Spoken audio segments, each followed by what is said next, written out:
Do you ever think about how we get from place to place every day? Some people use cars, public transportation, or simply walk. No matter how you do it, you rely on something to get you where you need to go. Now, imagine you're living in Beijing, China, with over 21.7 million people also trying to get where they need to go. You could see how transportation can become an important issue. Increasing economic growth, especially within the urban centers, has led to rapid urbanization and motorization, which has put increased pressure on the transportation system. Previous forms of non-motorized transportation, like walking or cycling, are becoming futile in an ever-expanding and motorized city structure. The increase of privately owned cars has led to traffic problems and an increased emittance of pollutants in Beijing.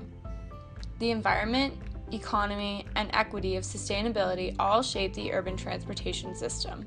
This video will be focusing on the environmental issues and inequalities that are created by transportation and how different socioeconomic groups are affected and how their power and privilege shapes their actions. As a major economic and political center, thousands of environmental organizations, educational institutions, and civil activists reside in Beijing, the capital of China. With the strong network of NGOs and activists, lots of research and information, such as evidence of the consequences of many of the modes of transportation, are made transparent in Beijing. Also, as one of the megacities in China with high population density, social issues associated with its transportation sector's development and infrastructure are definitely relevant. The prevalence and transparency of the transportation issue, along with the strength of environmental action in Beijing, make it an ideal site to extract information about the consequences transportation has on the environment in different socioeconomic classes. While motor vehicle emissions are not the only reason for smog in Beijing, it is a major source of air pollution in China that needs to be addressed, or else there would be serious and long-term health consequences for citizens of Beijing. A recent study estimates that about 1.6 million people in China die each year, roughly 4,000 a day, from heart, lung, and stroke disorders due to poor air quality. Along with health consequences, high levels of harmful emissions have led to hundreds of flight cancellations and frequent road closures due to low visibility levels. Together, problems of transportation create environmental justice implications and human health problems that lead to the avoidable consequences that are felt by the government and Chinese residents. The social issues in Beijing in relation to transportation highlight the power and privilege of various social classes, which make it a good case study to analyze the problems of traffic and air pollution that result from transportation. Today, the layout of Beijing has been criticized for its association with high traffic density in the urban core. The concentration of offices and commercial activities has generated intense vehicle trips that cannot be handled by the expanding road network. Public transportation exists but is underutilized. Distribution data from 2005 and 2009 show that communities of rural migrants usually gathered themselves in suburban areas, while the urban poor mainly lived in areas close to the inner city of Beijing. The poor, who have suffered from relocation policies, raise an issue of retributive justice. Citizens of the lower classes have been pushed to the outskirts of the city where more affordable housing does exist, but has less access to services and transportation infrastructure. The health and financial costs associated with increases in motor transportation, distance, and moving are not accounted for. Another justice issue is that the poor suffer disproportionate amounts of air pollution, which is an issue attributed to the idea of distributive justice. The urban poor, who still live in the inner city of Beijing, don't have the resources to move their families to less polluted suburban areas, and thus have to suffer disproportionate amounts of air pollution from emissions related to transportation. Chinese citizens with the financial ability live in suburbs of Beijing where they escape the health consequences associated with air pollution. It does not get better in regards to procedural justice or the equity involved with decision-making structures. With the rise of the middle class, Chinese citizens with the financial ability to buy cars do not want to use public transport and instead want the freedom of their own car. As a consequence, the middle and upper classes put pressure onto the government to address their needs of road infrastructure. Even with more efficient public transportation options, the number of cars on the road and emitting pollutants into the air is not decreasing. The concerns of the poor and the disproportionate amount of air pollution they face from transportation are overshadowed as they do not have the resources to make this issue important enough to the government. To respond to transportation problems, the government has recently taken greater initiative, but has been unable to successfully establish any policies that would alleviate air pollution or traffic congestion for the long term. During the 2008 Olympics in Beijing, the government wanted to make sure the country looked good for the international publicity it was receiving. It's now, with just 30 days to the Games, the BBC has found that the city is still falling below levels set by the World Health Organization. So the Chinese government placed strict restrictions on driving.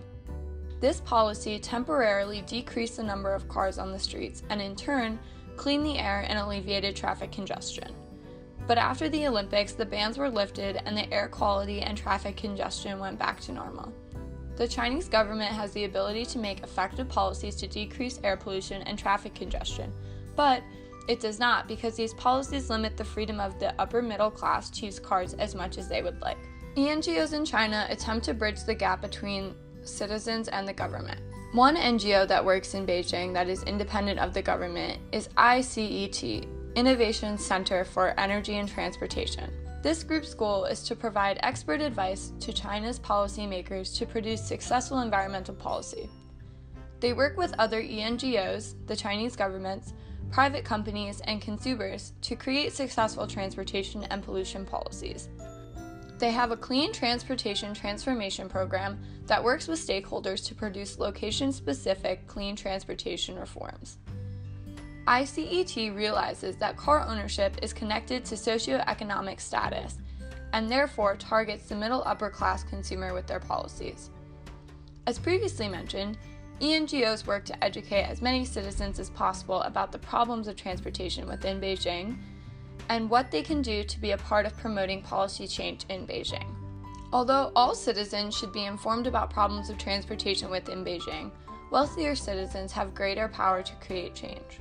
The Chinese government has a large amount of control over citizens' media and activism, and specifically tried to silence protests concerning air pollution and traffic problems in Beijing.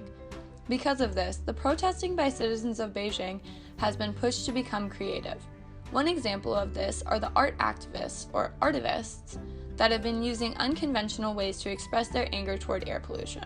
However, these artivists are typically upper middle class and have the time and access to materials to utilize this form of protest, unlike low-income citizens. The upper middle class of China are also able to respond to environmental problems through legal means. Low-income Chinese citizens do not have access to the same resources.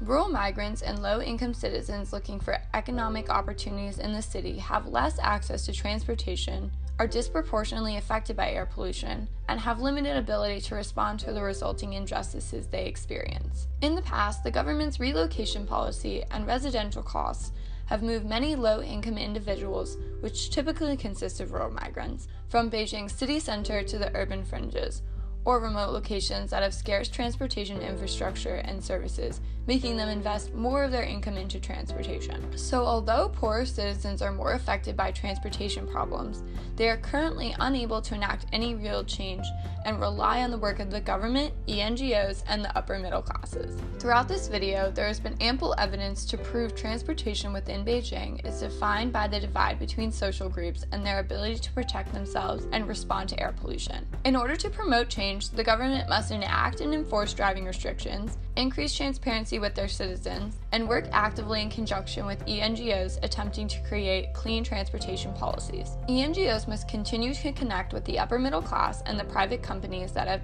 the power to make change.